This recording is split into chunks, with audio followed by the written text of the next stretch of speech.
Ministerios Evangelísticos Visión de Fe te da la bienvenida a su programa Consejo, Verdades Bíblicas, con el pastor licenciado Luis Alberto Palacios. Un programa de bendición para tu vida espiritual. Gloria al Señor. Hermanos amados, hoy voy a continuar con la temática que inicié el día viernes. De hecho, me inspiró la palabra que escuché de mi pastor, de hermano Héctor Nufio, el día jueves en el estudio pastoral, que él estuvo hablando acerca de la gracia. Esa es la temática que se está enseñando en el IMSS Central. El hermano habló sobre la gracia, y parte de la gracia es entender, hermanos amados, que el campamento de Dios, que es la iglesia, en este caso, está movida también por esa gracia. Porque la palabra gracia, que es la palabra hebrea kajen, se encuentra en Génesis 6:8, cuando dice que Noé halló gracia delante del Señor. Ahí aparece la palabra gracia, y curiosamente de esa palabra gracia, de ahí se deriva también el término campamento. Entonces, hermano enseñó algo de eso el día jueves.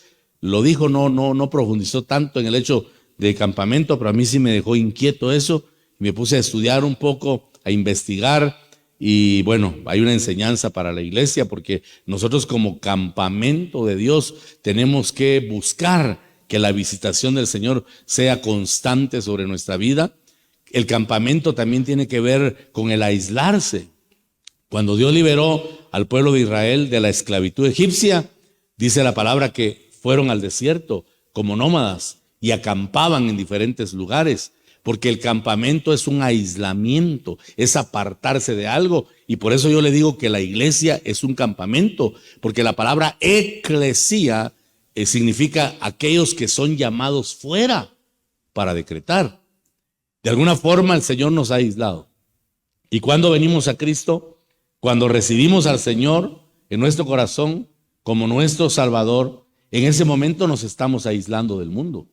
En ese momento estamos haciendo un compromiso de pacto en el que le decimos al Señor: nos apartamos de las cosas del mundo para servirte y alabarte solamente a ti. Ese es nuestro aislamiento, y en ese momento nos constituimos en un campamento. Pero el campamento hay que cuidarlo. El campamento tenía normativas, hermano. Cuando usted lee en Deuteronomio, en Levítico, hay aristas, hermano, que muestran las leyes sanitarias, las leyes sociales que el Señor dictó para que Israel pudiera mantenerse en su propósito. Porque es increíble, hermano, que hasta leyes sanitarias envió Dios para que la presencia no se alejara de ellos. Eso hay que observarlo. Ahí hay enseñanza y hay figura. Pero quiero que me acompañe a Deuteronomio 23, por favor, esta mañana. Deuteronomio 23 y versículo 14. Dice, Deuteronomio 23, 14, porque Jehová tu Dios anda en medio de tu campamento. Oiga, porque Jehová tu Dios anda en medio de tu campamento para librarte y para entregar a tus enemigos delante de ti. Por tanto, tu campamento ha de ser santo, para que Él no vea en ti cosa inmunda.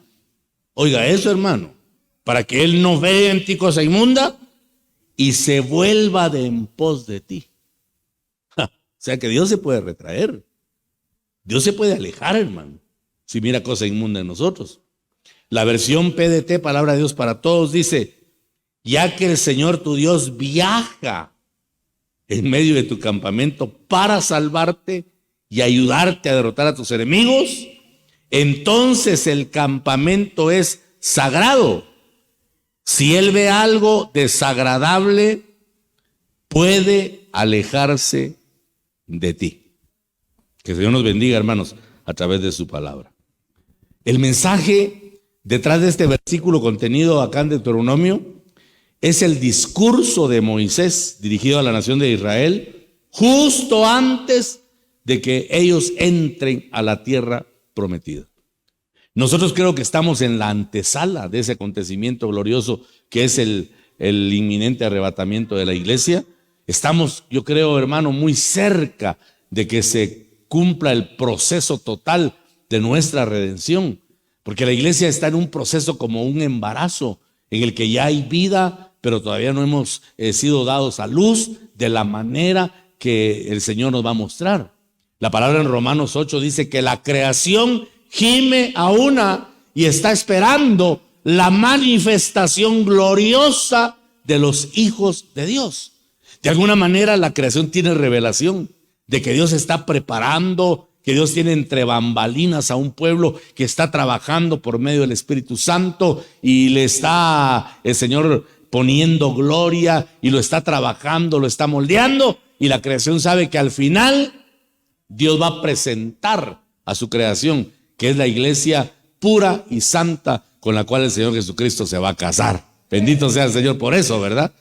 Entonces mire qué trabajo más maravilloso el que Dios está haciendo, hermano, pero debemos de entender que para mantener esa comunión y ese acercamiento, la iglesia tiene que mantener un status quo también de vida, y lo que Dios pide es una vida de santidad, que no significa otra cosa que apartarse, que ser diferentes, que tomar las normativas que el Señor da para que podamos caminar en ese orden y de esa manera poder desprender las bendiciones que Dios ha preparado para nosotros. El contexto de este versículo 14 de Deuteronomio 23 nos enseña acerca de la santidad de Dios y cómo Él quiere, hermano, que nuestro campamento, o sea, nuestra vida personal y nuestra vida eclesiástica, esté libre de impurezas para que su presencia pueda habitar en nosotros. Fíjese que el viernes mencionaba también que las necesidades fisiológicas, Dios ordenó que el pueblo las hiciera fuera del campamento. Ninguno podía dejar inmundicia en el campamento, porque eso hacía que la presencia y la gloria de Dios se esfumara y se fuera. Entonces, dentro de las armas que ellos tenían de guerra, tenían espada, tenían escudo, pero también tenían una estaca de madera con la que tenían que perforar un agujero y luego hacer sus necesidades, tenían que sepultarlas. Porque, hermano, las inmundicias que hay en el corazón no se pueden depositar dentro de la iglesia. Escuche eso. Y por eso es importante el acto de ministración, porque de alguna manera Dios capacita a los ministros, hermano, que usa para consejería, para administración, para que eso se vaya fuera del campamento. Ahora imagínese usted qué ocurrirá cuando las inmundicias se comienzan a fraguar dentro de la iglesia. Y cuando hablo de inmundicias, hablo de murmuración, hablo de pecado, hablo de mentira, hablo de todas esas cosas que usted sabe que son pecaminosas. Cuando eso se mueve dentro de la iglesia, estamos en un terrible peligro, porque la gloria de Dios se va a alejar. El Señor se va a ir, porque a Dios no le gusta la inmundicia. Entonces las necesidades las hacían fuera. Y los únicos que miraban, hermano, esos montículos, hermano, de inmundicia, ¿sabe quiénes eran? Los leprosos. Porque cuando alguien tenía lepra, solo se la detectaban y de inmediato lo echaban del campamento. El lugar foráneo es solo para leprosos. Amén. Y los únicos que pueden tocar, por decirlo así, esa lepra para ministrarla son los ministros. Así como Jesús ponía sus manos sobre los leprosos y los leprosos sanaban, pero él no se contaminaba.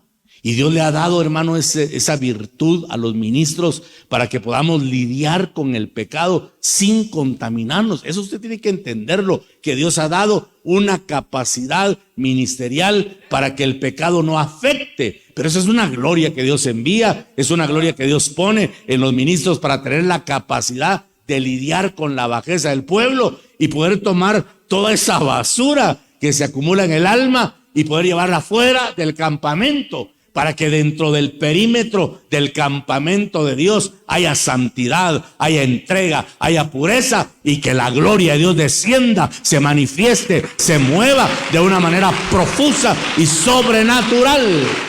Aleluya. Dele fuerte esas palmas al bendito Dios. Y qué lindo es, hermano, leer que cuando Dios se mueve en nuestro campamento, lo primero que hace es librarnos. Yo me ponía a pensar ayer que estudiaba esta palabra, ¿cuántas veces Dios nos habrá librado? Y ni cuenta nos hemos dado. A veces Dios nos libra y de verdad, hermano, que no nos damos ni cuenta. Nos protege del enemigo. Porque dice la palabra que el diablo anda como león rugiente viendo a quién devorar. Ese no amaga. Ese no quiere solo lastimarnos, ese nos quiere asesinar. Pero dice que Dios nos protege del enemigo. Tercer aspecto, dice que Él nos guía. Hermano, hoy por hoy estamos urgidos de que el Espíritu Santo traiga guianza. Gracias a Dios que en Guatemala no se ha alterado todavía ¿cómo llamarle? El mover social, pero pronto va a cambiar. Y les decía el día viernes, yo siento en mi espíritu que ya se está acercando esa oleada en la que se va a probar quién es ministro de verdad. Porque los que son cobardes, cuando haya persecución, esos van a cambiar de chance, hermano. Por eso dice que el pastor, el que es pastor, cuando ve que viene el lobo, se enfrenta con él. Mi pastor hermano Héctor dice, la función del pastor es trompacearse con el lobo. Pero el asalariado, ese sale corriendo cuando mira al lobo. Yo sé que van a haber ministros, o habemos ministros de repente que vamos a resultar en la cárcel por predicar la palabra de verdad. Y por eso se necesita tener carisma, tener carácter, tener valor, porque ya no tardan en poner leyes, hermano, que van a probar de qué estamos hechos. Oiga bien eso, por favor. ¿De qué estamos hechos? Si realmente nuestra devoción es la devoción que tuvieron los discípulos del principio, que estuvieron dispuestos a ofrendar su vida por amor a Dios y que morían en los circos romanos devorados por los leones. Las madres dice que estrujaban a sus bebés en su pecho para asfixiarlos y que no sintieran la muerte. Pero curiosamente el historiador, hermano, que escribió el libro Las Catacumbas se llama, si usted puede comprarlo, es un libro antiguo pero muy bueno, dice que todos relatan que los cristianos que eran devorados por leones en el circo romano, todos morían con una sonrisa en los labios. ¿Qué haría Dios con ellos? ¿No sería la gracia la que los envolvía o los anestesiaba para que no sintieran la muerte? Un Esteban que estaba, hermano, siendo lapidado, lo estaban asesinando a pedradas, pero dijo, no les tomes en cuenta este pecado. Y dice la Biblia que vio los cielos abiertos y al Hijo de Dios parado en el trono del Padre. Mira esa dimensión, hermano. ¿Por qué? Porque es un pueblo entregado, un pueblo definido, un pueblo radical que ama al Señor con todo el corazón. Y el tiempo, hermano, para probar nuestra fe, yo creo que se está acercando. Se está acercando cada vez más. Y ahí vamos a ver, repito, de qué estamos hechos. Pero la buena noticia es que el Señor nos protege del enemigo y nos guía y nos da dirección en nuestro camino. Hoy es necesario que la iglesia sepa hacia dónde va, porque tenemos conceptos erróneos, hermano. A veces nos desbocamos, perdone la expresión, por los movimientos multitudinarios. Es que esa iglesia, es que, hermano, qué multitudes. Y la Biblia dice que son pocos los que encuentran el camino estrecho. Y es una multitud los que van por el camino amplio y espacioso. Pero qué gentío. Si dice la Biblia que un gentío es el que va para el infierno. Porque son pocos los que encuentran la revelación. Porque el ámbito se está obnubilando de filosofía, se está obnubilando de superación personal, se está obnubilando, hermano, de enseñanzas de hombres que no permiten ver la luz del verdadero evangelio. ¿Sabe por qué es que hay pocos en el verdadero evangelio? Porque el verdadero evangelio es un evangelio de exigencia, es un evangelio de muerte, es un evangelio de sacrificio, pero solamente los que estén dispuestos a hacerlo van a seguir la misma ruta del Señor para que donde Él está, nosotros también estemos, dice la palabra. Aleluya, bendito sea su santo nombre. Por eso, que Dios se mueva en nuestro campamento y que no falte la unción del Espíritu Santo, hermanos amados. Entonces es muy importante que seamos conscientes, hermano, de mantener una vida santa y apartada para Él. Es importante que tengamos conciencia de la necesidad apremiante de ser diferentes. Dígale a la persona que está a la par suya, tienes que ser diferente. Igualmente, respóndale usted. Dios nos habla directamente, hermanos, acerca de cómo Él quiere que nuestro campamento sea un lugar santo para Él. Eso significa, escúcheme bien, que debemos, número uno, esforzarnos por evitar toda impureza. ¿Qué es esforzarse, hermano? ¿Ah? ¿Qué es esforzarse? Es dar más allá de las fuerzas. Hay que esforzarse por evitar toda impureza y alejarnos de todo lo que es inmundo. ¿Por qué? Porque amamos la presencia de Dios. Eso fue lo que hizo que José no cayera en fornicación con la esposa de Potifar. Porque dijo él, ¿acaso ofenderé yo a Dios? Él estaba pensando, hermano, en que la presencia que lo había guardado de sus hermanos para que no lo mataran, la presencia que lo guardó cuando estuvo en todo ese proceso, hermano, y fue comprado por los madianitas, él sabía que esa presencia estaba tan cerca de él y que él no podía fallarle a Dios. Entonces se esforzó, luchó con todo lo que tenía para no caer en pecado, por amor a Dios. Por amor a Dios. Eso es lo que me llama la atención. ¿Le haré esto yo a Dios y a mi amo Potifar? En segundo lugar estaba Potifar y en primero estaba Dios. Eso es lo que la iglesia tiene que despertar hoy por hoy, hermano, y hacer el esfuerzo de evitar toda impureza y alejarse, repito, de todo lo que es inmundo. Pastor, ¿y qué es lo inmundo? Pues lo que se parece al mundo. Eso es lo inmundo.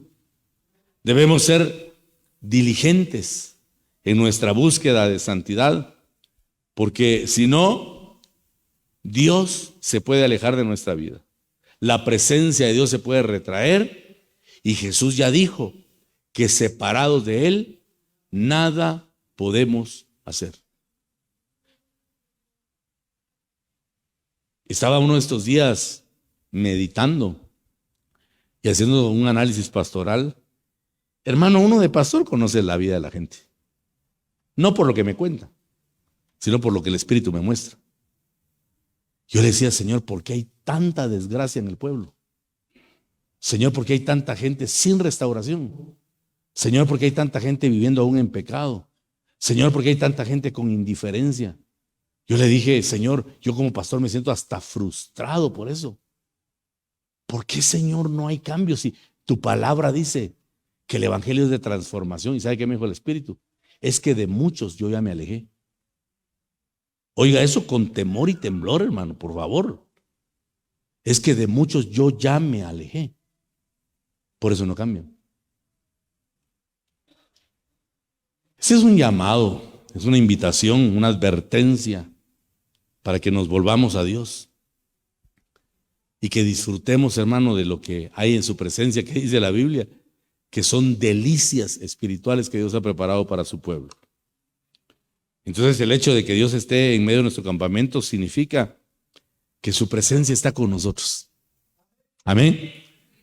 Significa que su presencia está con nosotros en todo momento, en las buenas y en las malas. Ahí está el Señor, ¿verdad? Aleluya. Alabado sea su santo nombre. Por eso, hermanitos amados.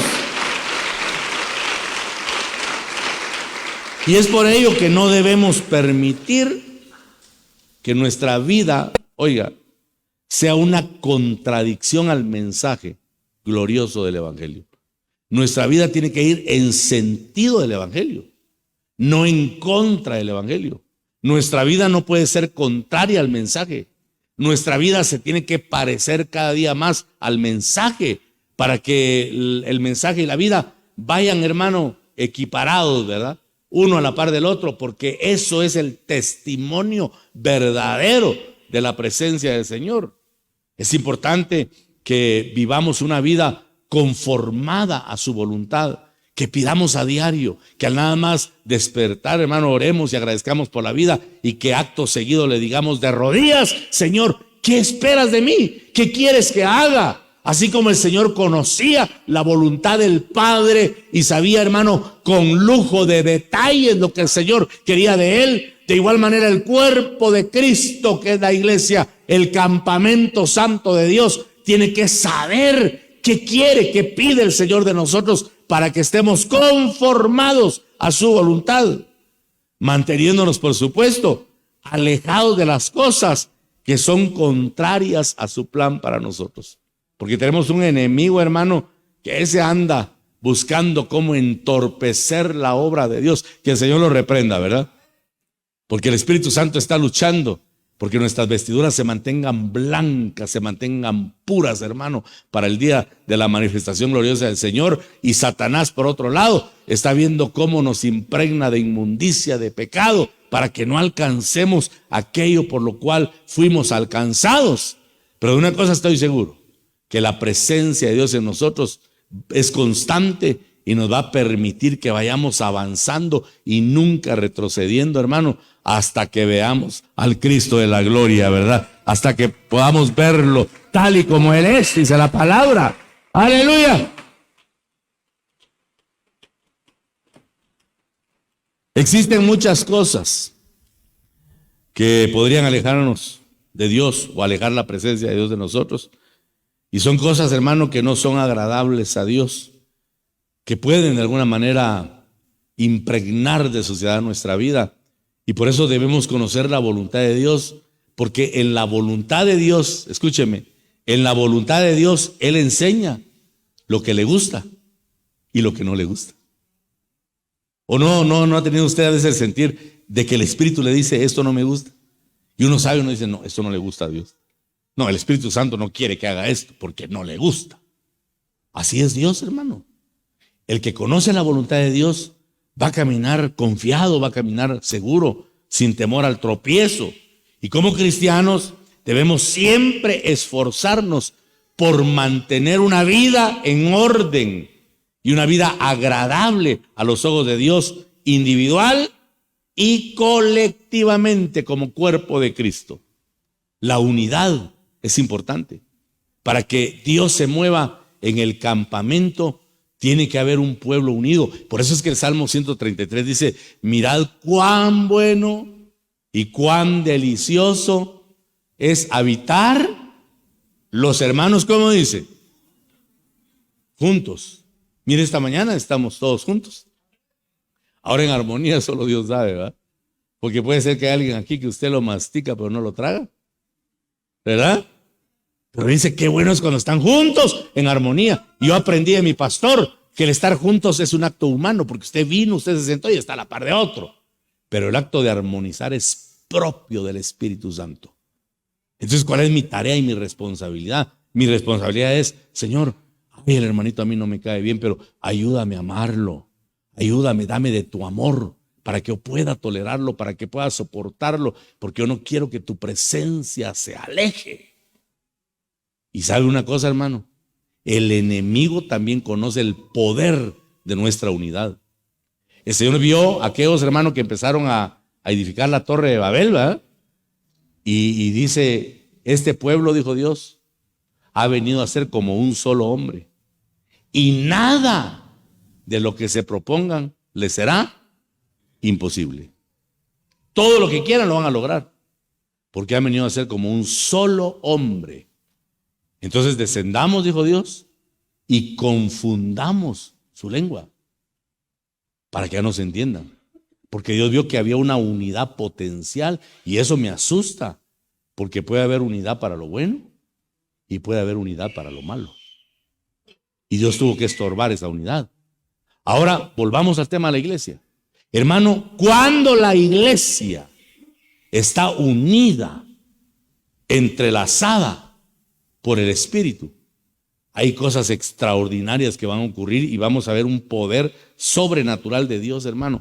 Vaya conmigo a Efesios 4, solo así de pasadita nada más, porque Dios me está poniendo esta palabra en el corazón. Efesios 4, versos 15 y 16.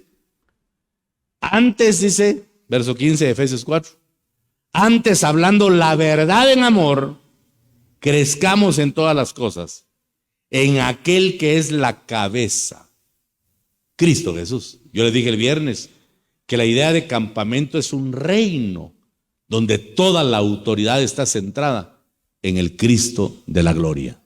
Él es nuestra cabeza, Él es nuestra autoridad. Ahora dice, de quien todo el cuerpo, oiga, de quien todo el cuerpo bien ligado entre sí. Dice en otra versión, no sé si alguno la tenga, donde todo el cuerpo bien concertado, dice. Bien concertado y unido entre sí. Dice de que todo el cuerpo bien ligado entre sí y unido por lo que cada coyuntura suple, conforme a la eficacia y medida de cada miembro, hace que el cuerpo crezca para la edificación de sí mismo en amor. Bueno, me gustó la versión que dice, donde el cuerpo bien concertado. Es la palabra griega unarmologeo. Y dice que es en el sentido de colocar. Oiga eso pues, donde el cuerpo bien concertado. Podríamos, tomando el griego, donde el cuerpo bien colocado. Y Corintios 12, en algunos de los versículos, dice que fue Dios el que colocó a cada uno en el cuerpo como a él le plació hacerlo.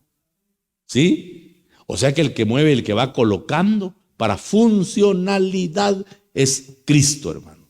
Él te colocó en el lugar donde estás, mantente en el lugar donde Dios te puso, porque Él te colocó con un propósito. Esa es la idea que da un armologeo. Alguien a quien Dios lo colocó con un propósito. Dice que es unir estrechamente, organizar compactadamente. Eso significa bien concertado, bien coordinado, bien unido. Pero también enseguida dice, donde el cuerpo bien concertado y bien unido, dice la Reina Valera 60. La palabra griega es umbibazo, que significa forzar. Eso hay que entenderlo. Forzar. O sea que Dios sabe que nuestra unidad tiene que ser en ocasiones forzada. ¿Cómo así, pastor? A veces tenemos que obligar a nuestra alma para que no se rompa la unidad. Hermanito amado, va a haber ocasiones en las que vamos a tener que humillarnos con tal de que no se rompa la unidad. ¿Cuántas veces se ha roto la unidad con personas? Porque no hemos tenido humildad. No hemos sido humildes. En otras palabras, a veces hay que ser cara dura para poder mantener la unidad y tener frente de pedernal. Pero pastores que critica de mí, tienes que tener frente de pedernal y por amor tienes que humillarte para que siga criticando de mí. Es que es mejor y no que se rompa la unidad. Entonces un vivazo significa forzar, obligar al alma para que se mantenga y que no se rompa la unidad. Dice que es impulsar juntos. Y esto en teología se llama hacer un tándem. Tándem es unir dos fuerzas, ¿verdad? Para que algo salga a flote. Por eso dice la palabra que dos son mejor que uno. Hermano, no tenemos ni idea del poder que hay en el matrimonio. Cuando un matrimonio está verdaderamente unido, hermano. Dios santo. Nada va a ser imposible, porque hay un tándem, lo que dice la palabra acá. Dos fuerzas unidas que van empujando para que el propósito se alcance. Por eso dice, si dos de vosotros, en oración, si dos de vosotros se pusieren de acuerdo acerca de cualquier cosa que pidieran, les será concedido. Si dos, yo siempre he pensado que habla del matrimonio, porque como cuesta a veces, hermano, buscar acuerdo en el matrimonio. Si la mujer dice rojo y el varón dice negro, ay Dios, hermano. ¿Quién de los dos va a ceder? ¿Quién de los dos se va a humillar para poder mantener la unidad? Por supuesto, en el propósito de Dios me refiero, no para lo malo, ¿verdad? Sino para lo bueno. Amén.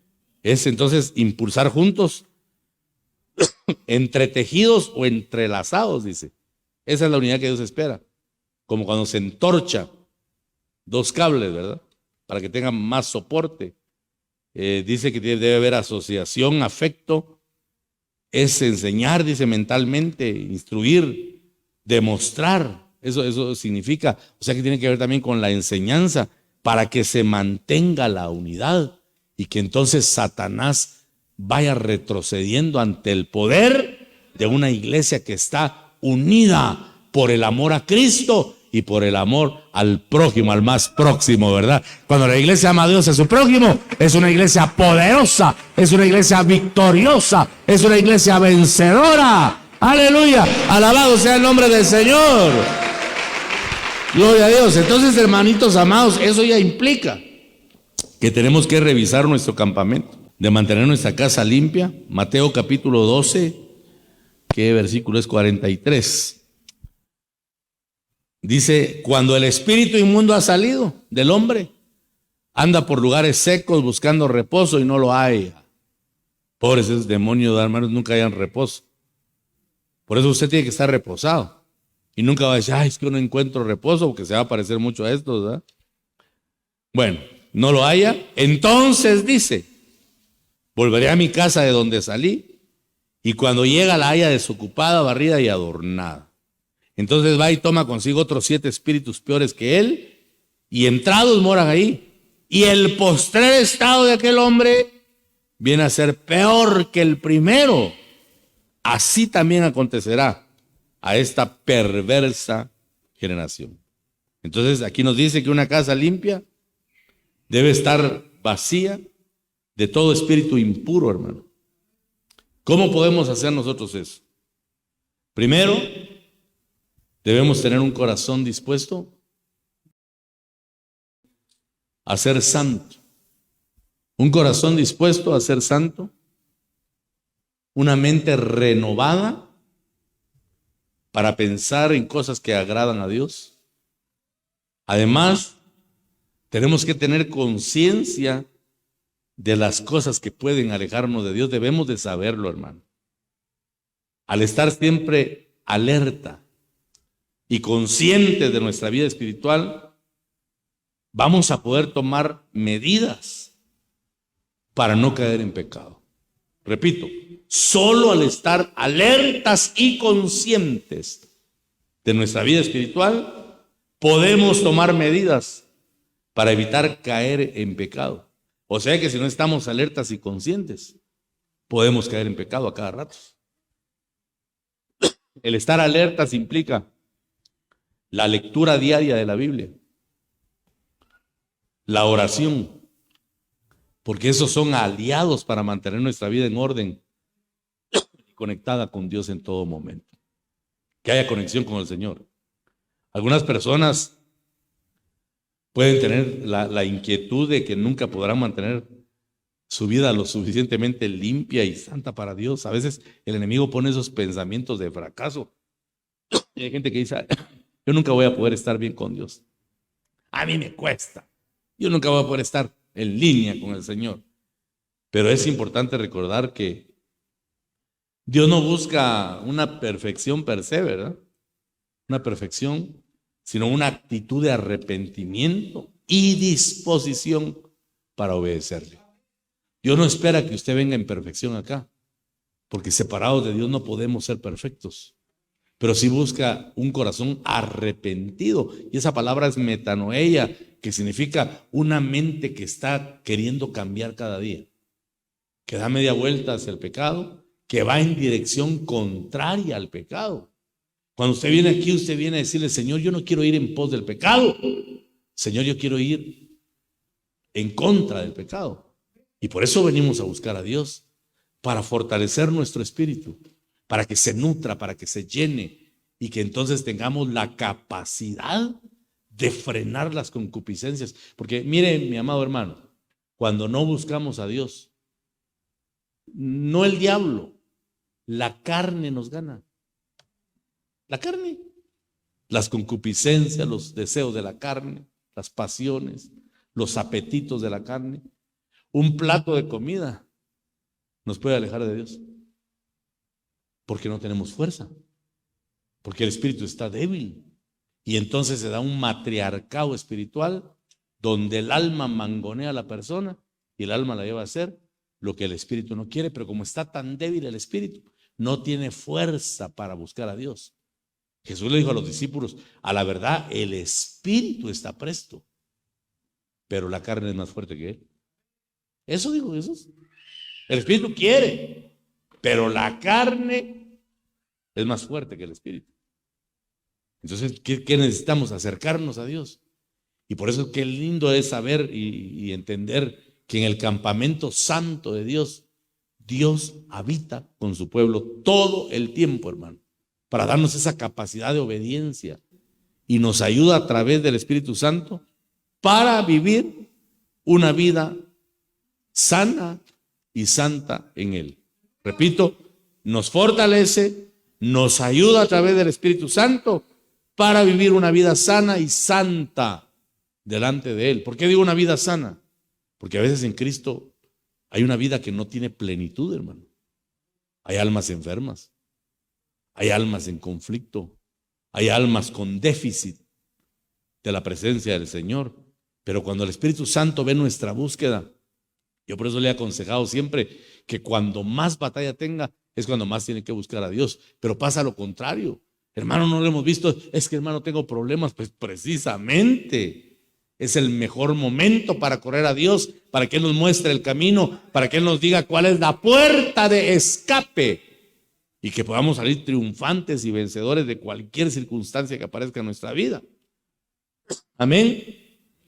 También hay inquietud a veces en el pueblo de cómo mantener una vida sana cuando están rodeados de personas y situaciones que no son agradables a Dios. Eso dice mucha gente. Es que pastor, yo me quisiera consagrar, pero si supiera la piña de gente con la que yo ando. Daniel estaba rodeado de puros babilonios, hermano. Esos eran inmundos como usted no tiene idea. Pero desde que Daniel fue llevado en cautiverio y puso sus pies en Babilonia, dice la palabra que propuso en su corazón no contaminarse. Y dijo, no me voy a contaminar. Ni siquiera aceptó la comida. Le habló al encargado y le dijo, por favor, yo te ruego que me concedas esta gracia, que yo no quiero comer la comida que envía el rey. Porque él quería granjearse a los príncipes de Israel, ¿verdad? Con banquetes, con lujos, para que al tener de su lado a los príncipes, él sabía que tenía todo el pueblo de su lado, para evitarse conflictos con los esclavos, pues.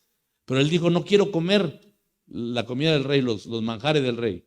Solo quiero que me den legumbres nada más y agua. Y dice que lucían 10 veces mejor. Ahí hay figura en eso también, ¿verdad? Pero el punto es que él propuso. Una propuesta no es un acto. Una propuesta es procurar algo. Es querer emprender algo. Pero solo con habérselo propuesto, Dios le empezó a suministrar la fuerza, hermano. O sea que cuando uno se propone de verdad, decirle, Señor, no te quiero fallar, Señor, yo no quiero pecar, Señor, yo quiero buscarte, Señor, yo quiero sentir necesidad de ti, el Espíritu Santo va a poner la necesidad. De lo contrario, nuestra vida va a ser una vida religiosa, hermanos, una vida de costumbre, una vida insípida, una vida sin el poder del Evangelio. Porque cuando el poder del Evangelio se experimenta, lo que uno desea es estar todo el tiempo metido en la presencia del Señor. Ahí sí se rema el corito aquel de toda la noche sin parar, ¿verdad? Porque hay una necesidad premiante en el corazón. Pero si no tenemos esa necesidad puesta por el Espíritu Santo, buscamos a Dios a nuestra manera, cuando queremos, y no es eso lo que Dios quiere. ¡Aleluya!